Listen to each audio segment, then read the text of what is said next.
Il-poplu Malti u ta' min jammiraħ għaliex huwa poplu li fl-istorja tiegħu wera li hu reżiljenti għall-aħħar u kull meta sab ruħu fi kriżi dejjem wera min hu għal xiex u kapaċi.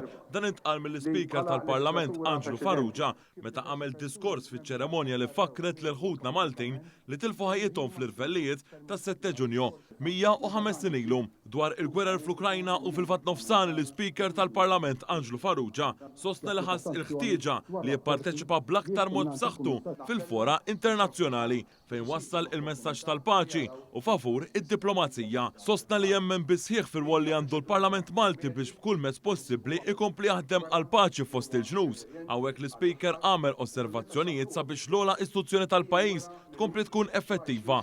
Dr. Anġlu Farrugia tkellem ukoll dwar talbiet li saru biex il-Parlament jiddiskuti materji ta' importanza pubblika u urġenti. Hawnhekk l-Speaker sostna li jifhem li l-Parlament għandu jkun il-post fejn isiru id-dibattiti iżda dawn ma jistgħux jippreġudikaw id-drittijiet ta' persuni li jkunu qed jiddefendu lilhom innifisom fil-qorti. Semma kif il-Gvern u l-Oppożizzjoni qablu dwar il-ħatra l-President Miriam Spiteri de Bono dan u wieħed mill-akbar passi li jagħmel il-Parlament din is-sena.